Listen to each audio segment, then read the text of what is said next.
नमस्कार, मैं हूं आपके साथ हेमंत कुमार और इस वक्त की सबसे बड़ी खबर है। यमन की राजधानी सना में इजरायली एयर स्ट्राइक में हुती लड़ाकों के प्रधानमंत्री अहमद अल रहावी की मौत हो गई है।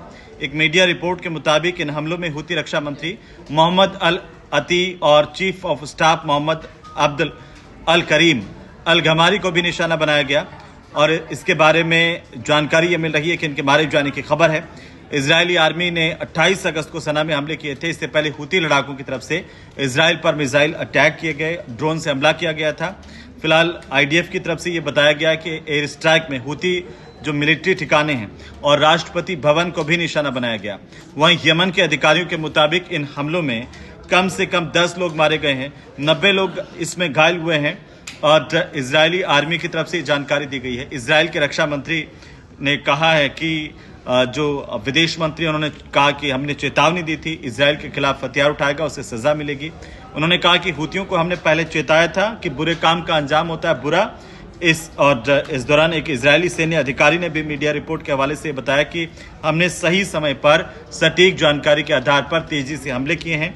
इन हमलों में हुती विद्रोहियों के बड़े नेताओं को टारगेट किया गया, निशाना बनाया गया। अब आखिरकार ये सबसे बड़ा सवाल कि हुती विद्रोही कौन है। साल 2014 में यमन में गृह युद्ध की शुरुआत हुई थी और इसकी जड़ दरअसल मानी जाती है शिया सुन्नी विवाद।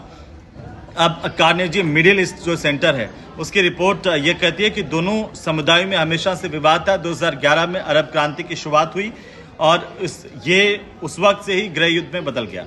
2014 में शिया विद्रोहियों की तरफ से सुन्नी सरकार के खिलाफ मोर्चा खोला गया था और इस सरकार का जो नेतृत्व है वो राष्ट्रपति अब्दुल रब्बू मंसूर हादी कर रहे थे। हादी ने अरब क्रांति के बाद लंबे समय से सत्ता पर काबिज पूर्व राष्ट्रपति अली अब्दुल्ला सालेह से फरवरी 2012 में सत्ता छीनी थी और हादी देश में बदलाव के बीच स्थिरता लाने को लेकर जूझ रहे थे। उसी वक्त सेना दो फाड़ हो गई। अलगाववादी हुती दक्षिण में लामबंद हुए और अरब देशों में दबदबा बनाने की होड़ में दरअसल ईरान और सऊदी अरब में भी इस युद्ध में कूद पड़े थे।